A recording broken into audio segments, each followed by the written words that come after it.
Hola, bienvenidos. Hoy vamos a hablar de un tema muy interesante, los sacrificios, que son conocidos en hebreo como korbanot.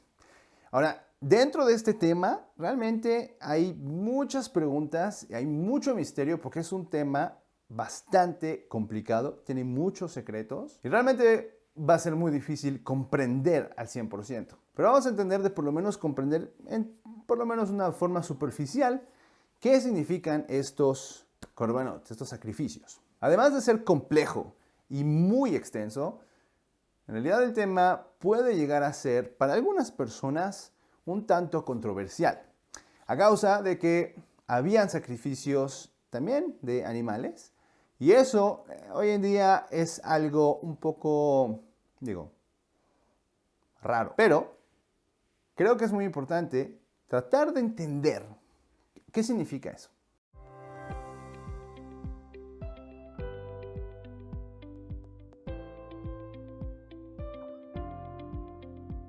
Para poder entender los sacrificios, tenemos que entender conceptos muy importantes antes de esto. Así que el concepto número uno que tenemos que entender es qué es el pecado o cuáles son las consecuencias de pecar. Ahora, la palabra pecado en realidad tiene una connotación que no me agrada en lo más mínimo.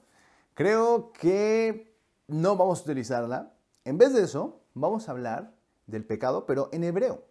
En hebreo se dice het. Y het significa separación. Es decir, lo que pasa es que cuando una persona peca o hace un het, la consecuencia de ese het es que la persona se aleja de Dios. Pero obviamente no es un alejamiento físico porque no hay forma de alejarse de Dios, porque Dios está en todas partes. Es un alejamiento espiritual, que en pocas palabras podríamos decir que es cuando cambias tu esencia cada vez más y más de esa esencia de vida que deberías de tener. Y lo que pasa es que la persona se vuelve cada vez menos consciente y menos en sintonía de Dios. Tenemos un video que habla acerca de cuál es la cercanía espiritual. Un video donde hablamos del amor. Si quieren lo pueden ver. Ahora, en Masejet Avot, en el Tratado de los Padres, en la Torah oral, los Jajamim, los sabios, nos dijeron que Averá goret Averá. Es decir, que un pecado causa otro pecado. Y esto es verdad inclusive cuando una persona no hace un pecado a propósito. Pero ese pecado sin intención altera su forma de relacionarse con la realidad, al punto en el que cada vez tal vez se va a cuidar un poco menos, y un poco menos, y un poco menos, hasta que va a llegar a ser esa misma verá o het, o pecado, conscientemente. Así que lo que vemos es que cuando hay un pecado, la tendencia natural es empezar a alejarse cada vez más y más y más y más. Entonces, HaKadosh Baruj Hu, Dios, creó un concepto para que la persona pueda contrarrestar esta lejanía y acercarse de nuevo a HaKadosh Baruj Hu, que también conocemos como Teshuvah.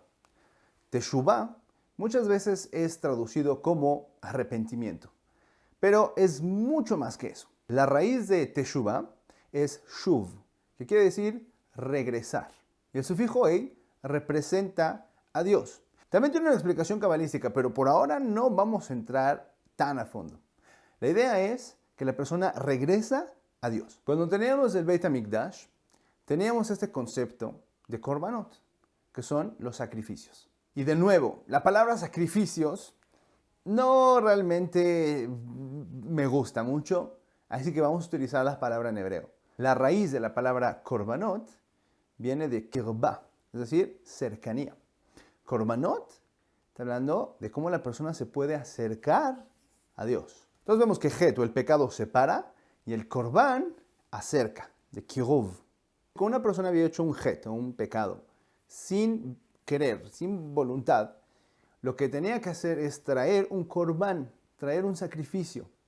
Pero no solamente era traer un korban y que lo sacrifiquen y se acabó. No, la Gemara y también Rambam nos explica que hay cosas que tenían que estar presentes. Uno de ellos es Hagatá, el arrepentimiento. Es decir, el arrepentimiento de cómo puede ser que hice este acto.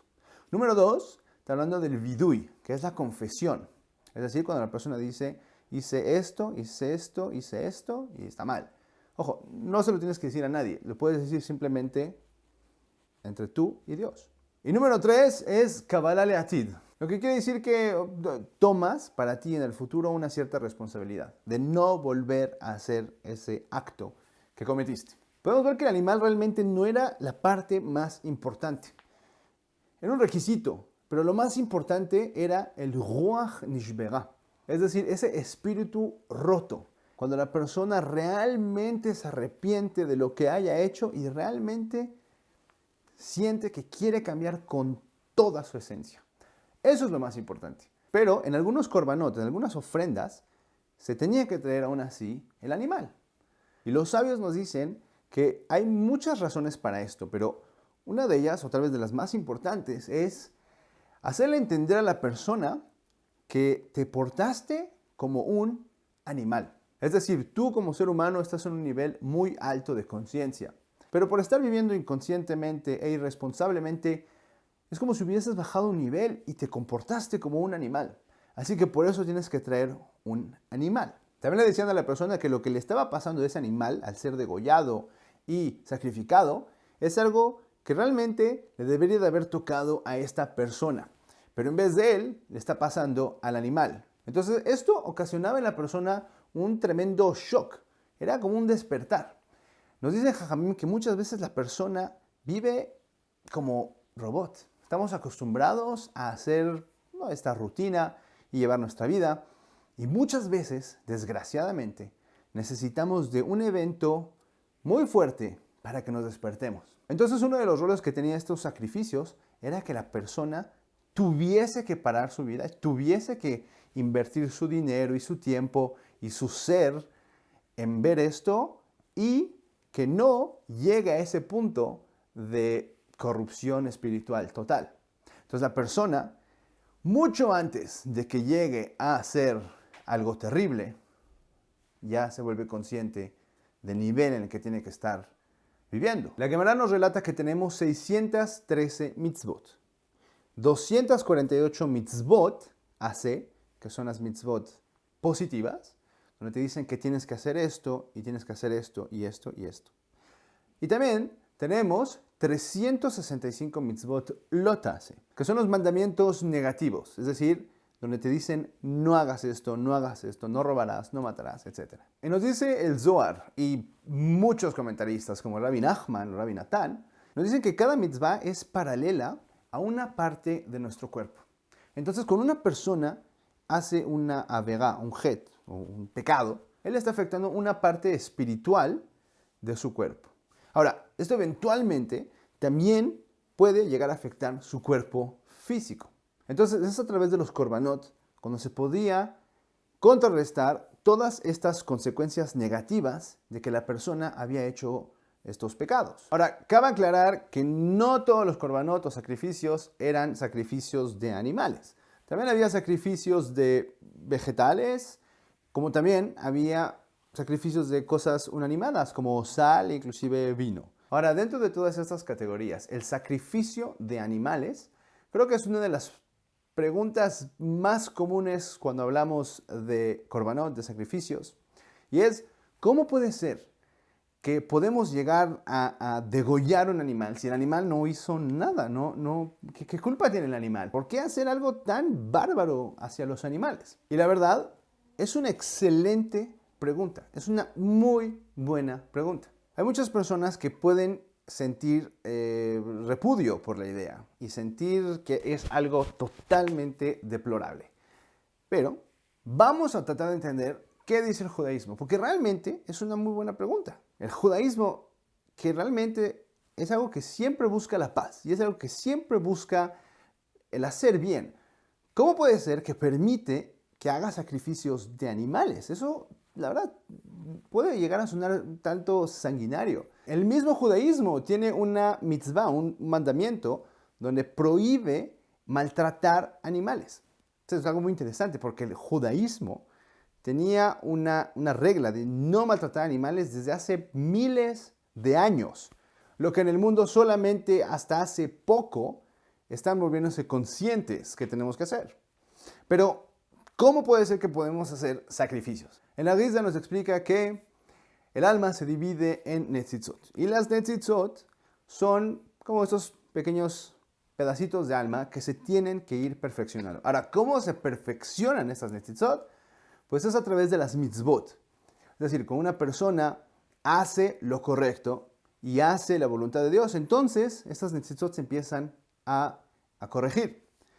Pero ¿qué pasa si no? ¿Qué pasa si una persona hace algún pecado? Tal vez mata o roba o hace algo negativo. Cuando hace eso, entonces realmente él está tirando estas partes de alma dentro de la Sitra Achra. Ahora, estos pedazos de alma pueden caer en los diferentes niveles de la creación. Pueden caer en otra persona, pueden caer en animales y pueden caer en diferentes, inclusive, cosas.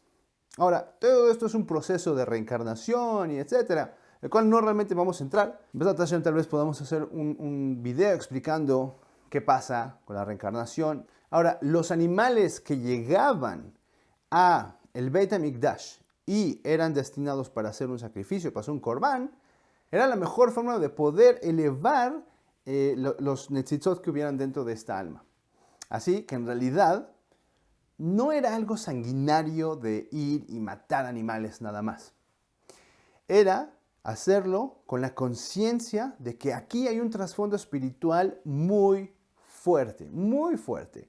Entonces vemos que este principio de korbanot o sacrificios tenía diferentes repercusiones. Una de ellas era acercar a la persona a Kadosh Baruj Hu, que la persona saliera de ese círculo vicioso que lo podría llevar a la destrucción y despertara, de que dejase de comportarse como un animal. Pero también tiene una función de elevar esas almas que podrían estar atrapadas en un animal.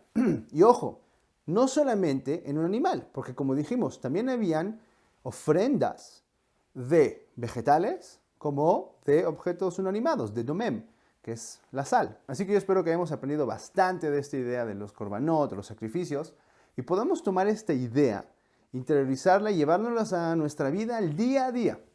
La comprensión de que a veces si cambiamos por un grado nuestra trayectoria, podemos llegar a un lugar totalmente diferente. Así que es importante pararlo lo más pronto posible. Como un avión, si en el momento en el que sale de Nueva York cambia un grado su trayectoria, en lugar de llegar a Francia, puede llegar a Rusia. Así que esperemos que podamos aprender eso y que tengan una excelente semana.